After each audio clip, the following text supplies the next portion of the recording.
Hi, everyone. I am Behnam Bakhshandeh.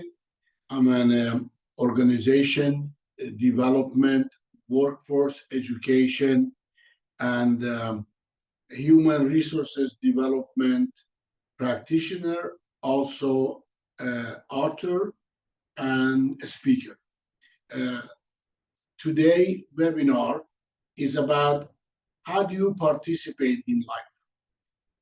Today we are talking about the style and the pattern that we all play and participate in relationships, personally or professionally, at home or at work.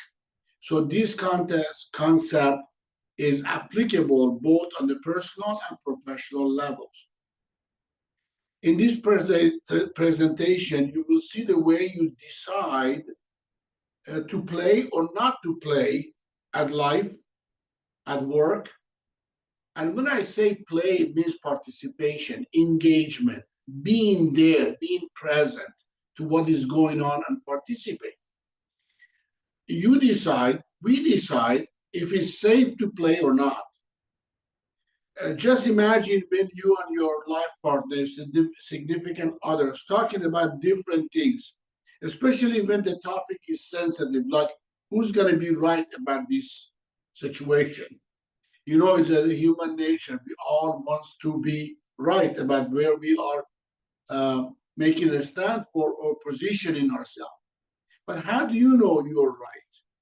How do you know in what degree or depth you're committed to be right or you're participating in finding out if what you want to be right about is correct or not?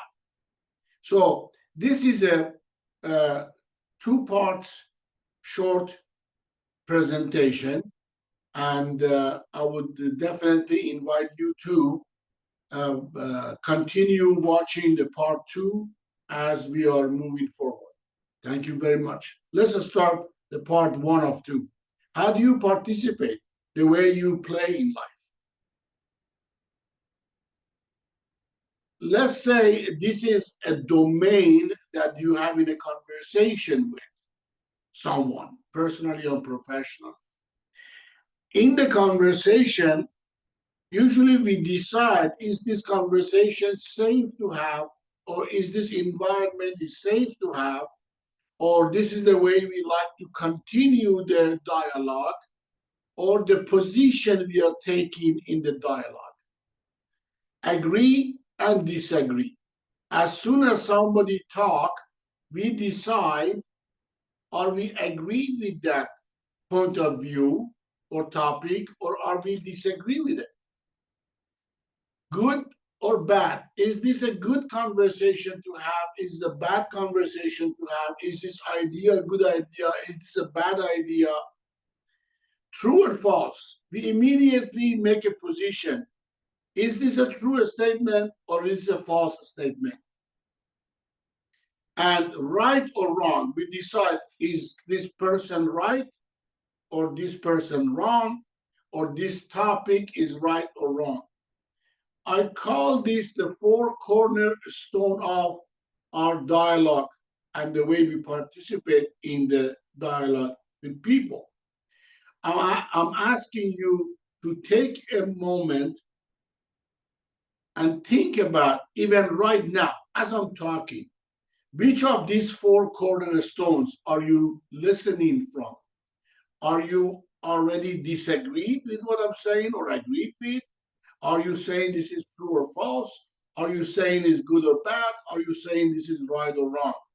In your head, when you listen to your inner chatter, when you listen to your internal dialogue as I am talking, you know, I'm an executive coach with over 3 decades of experience on coaching individuals, teams, and organizations. Haven't seen even excuse me, one person who is not dealing with this as they having a dialogue with people or listening to a conversation. There are more into this domain. Another one is know and don't know. Like I know this, or simply I don't know that.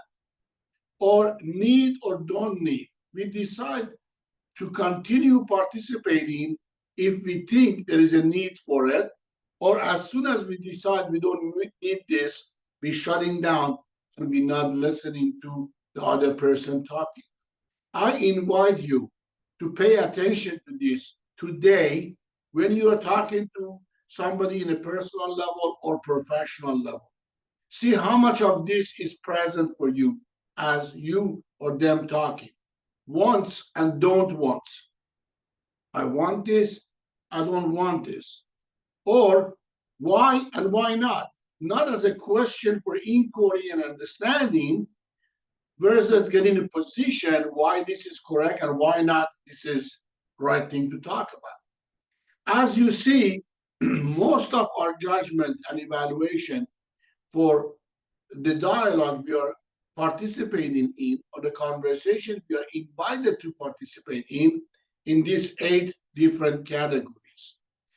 This is something that I talk to my coaching client when we begin our coaching undertaking, that I invite you to, as I am talking to you and coaching you, which one of these elements is present in every given moment. Now, what all these 8 elements have something in common? What is the most common element among these agree, disagree, right, wrong, true, false, good, bad, no, don't know, want, don't want, need or don't need, why and why not? What is so common about it is all in the domain of opinion. We all have opinion. Having opinion is not a problem. Thinking our opinion is a fact, or our opinion is something that is right and correct, is the problem. Most people who really accomplish in life and have a great professional and personal relationship with other people are the ones who really evaluate their opinion and check the facts to make sure, or check the experience and knowledge and all the foundation of what they think. That will make you effective, not your opinion. So let's look. I know the opinion is all over the place, right? So let's distinguish what opinion is. Opinion is being on the sideline.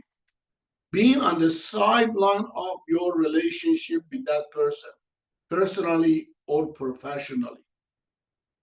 When you are in sideline, you're just talking about ideas and goals. Just talking about it. No actions. Making fast decisions. I invite you to look when and how you have made many fast decisions that didn't turn out because you made that decision based on your opinion or somebody else's opinion. Drawing an immediate conclusion. How many of you are guilty of that?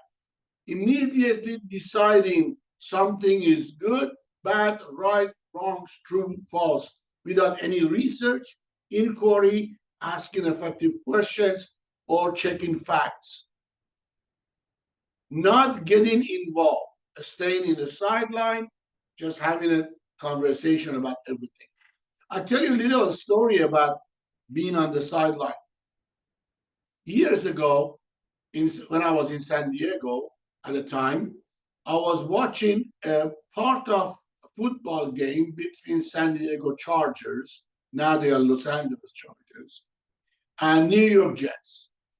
And I remember I noticed the reporters in the box up there in the stadium, safe place, had a lot of opinion about how this quarterback, Flutie, I remember the last name, Flutie, had to throw the ball, have to play, had to run. I'm not a football fan, so I'm sorry if I'm not using the terminology correctly. But I was watching the court, the field, and I see when Flutie was to throw the ball, 3 or 4 defense backers, big people, running at him.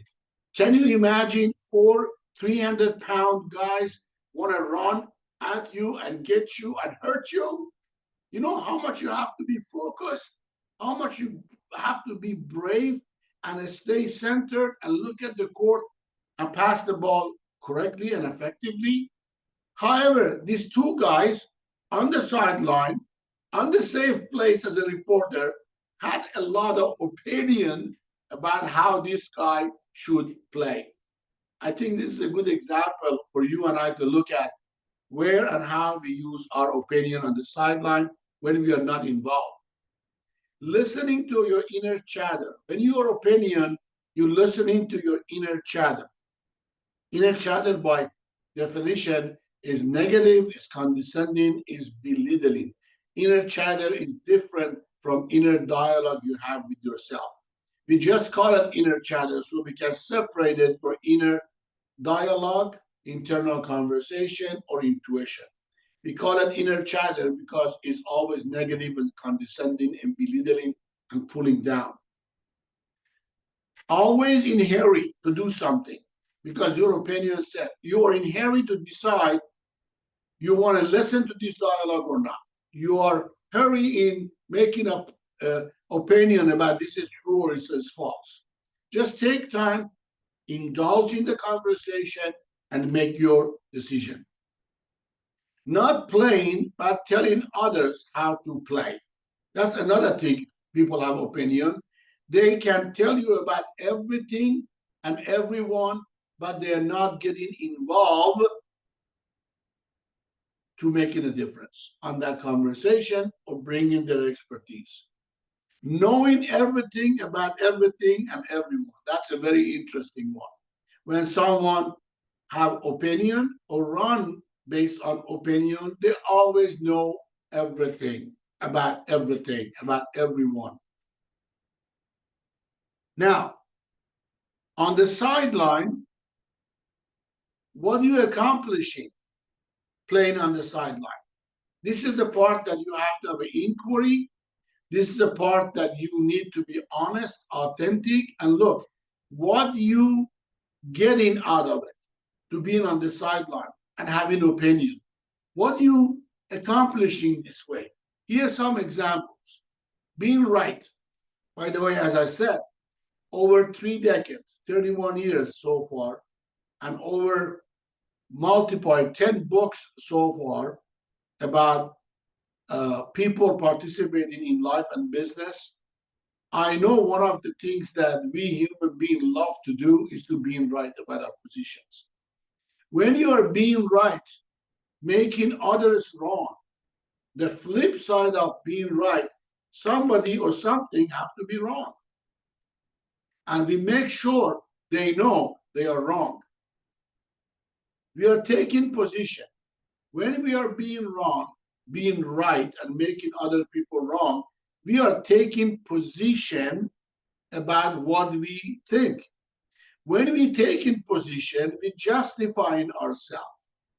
Even we justify our behavior in the conversation by using inappropriate language, words, by showing disrespect, by showing disregard, and we justifying our behavior by you made me upset, you made me mad, that's why I act that way.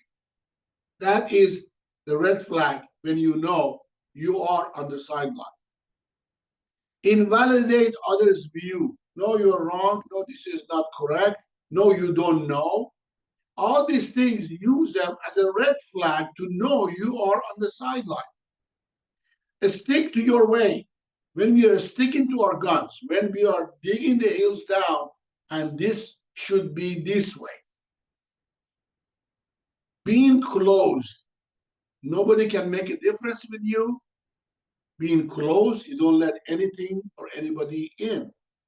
And that's why nothing new is happening. So we are end of our part 1. Please follow us and contact us for any coaching needs in your personal level, on the professional level, on your team or your business and organization. We are at your service.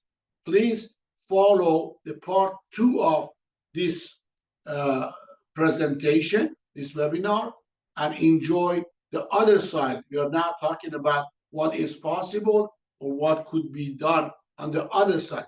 Please continue to part 2. Thank you very much.